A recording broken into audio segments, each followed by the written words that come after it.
সর্বপ্রথমে আসি স্বাধীনতা কি। স্বাভাবিকভাবে এর সংজ্ঞা ডেফিনেশন বলা যায় যে মানুষ তার নিজের ইচ্ছা মতো যা করতে পারে সেটাকেই লিবারেটি বা স্বাধীনতা বলে। এটা হচ্ছে আমভাবে স্বাভাবিক একটি ডেফিনেশন।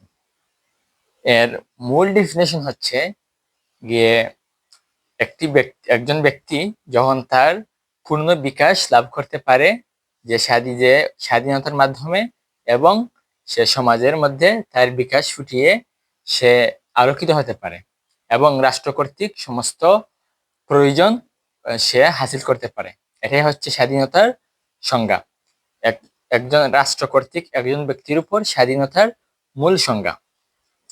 তারপরে আসি আরেকটি সংজ্ঞায়, যে স্বাধীনতা হচ্ছে জন্মগতভাবে এটা সবার জন্য ফ্রি, যেটাকে বলে স্বাধীনতা, প্রাকৃতিক স্বাধীনতা।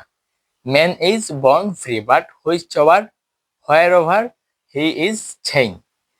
মানুষ জন্মগতভাবেই স্বাধীনতা মুক্ত, অর্থাৎ শৃঙ্খল মুক্ত, কিন্তু সে সর্বদাই শৃঙ্খলবদ্ধ। কিন্তু বাংলাদেশে এর বিপরীত লক্ষণগুলো আমরা দেখতে পাচ্ছি।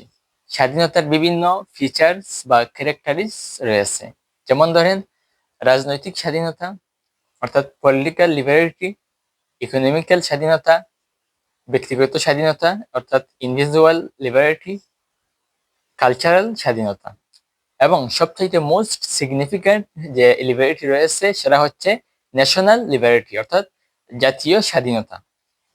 এই বিষয় নিয়ে প্রথমে আলোচনা করি যে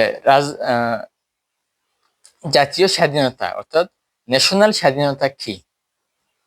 এটা হচ্ছে বৈদেশিক নাগপাশ থেকে, বৈদেশিক কোনো কুমন্ত্রণা থেকে, তাদের আধিপত্য থেকে একটি রাষ্ট্র যখন পূর্ণ সার্বভৌমত্ব অর্জন করতে পারে, এটাকেই বলে স্বাধীনতা।